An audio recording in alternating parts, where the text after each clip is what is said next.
వర్ధంతి సందర్భంగా Hyderabad KPHB police station పరిధిలో వైట్ కాలర్ నేరాలకు పాల్పడుతున్న నాగేంద్ర ప్రసాద్ శర్మను పోలీసులు అరెస్ట్ చేశారు. బెంగళూరులో అదుపులోకి తీసుకుని చర్లపల్లి జైలుకి తరలించినట్లు కేపీహెచ్బీ సీఐ వెంకటేశ్వరరావు తెలిపారు. 2016 నుండి 2021 వరకు సుమారు 75 మంది నుండి 12,83,00,000 రూపాయలు వసూలు చేసినట్లు పోలీసులు తెలిపారు. సోదరుడు పవన్ కుమార్ తో కలిసి నాగేంద్ర ప్రసాద్ శర్మ 2015 నుండి 2019 వరకు 4 కంపెనీలను నడిపి ఉద్యోగులను సైతం మోసం చేసినట్లు పోలీసులు కనుగొన్నారు. ఇప్పటికే కేపీహెచ్బీ మాదాపూర్, మియాపూర్, బాచుపల్లి, జగద్గిరిగుట్ట, ఆంధ్రప్రదేశ్లో సైతం నాగేంద్ర ప్రసాద్ పై పలు కేసులు నమోదైనట్లు పోలీసులు తెలిపారు.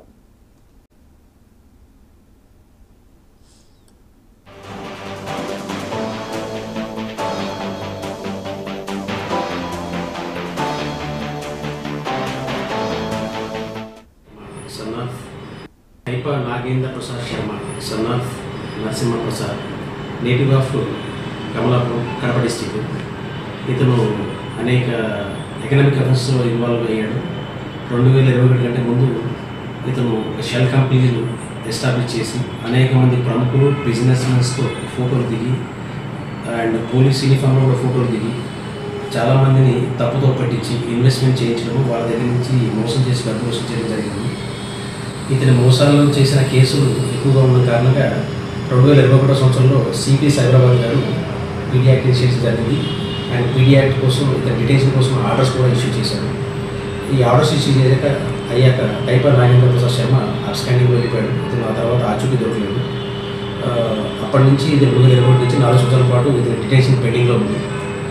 రీసెంట్గా డీసీపీ బాలనగర్ సురేష్ కుమార్ సార్ ఆదేశాల మేరకు ఏసీపీ కుకట్పల్లి శ్రీనివాస్ సార్ ఆధ్వర్యంలో సపరేట్ టీమ్స్ ఫామ్ చేయడం జరిగింది ఇతను ఆచూకీ కోసం. ఈ మధ్యకాలంలో ఇతను బెంగళూరులో నివాసం ఉన్నట్టుగా ఐడెంటిఫై చేయడం జరిగింది. మన కేపీహెచ్ నుంచి టీమ్స్ని బెంగళూరు పంపించి అతని నివాసం ఐడెంటిఫై కన్ఫర్మ్ చేసుకున్నాక నిన్న అంటే 27వ తారీఖులో అతను డిటైన్ చేయడం జరిగింది. అక్కడి నుంచి పట్టుకొచ్చి మన కోర్టులో ప్రొడ్యూస్ చేసి ఈరోజు హైపర్ నాగేంద్ర ప్రసాద్ శర్మని చర్లపల్లి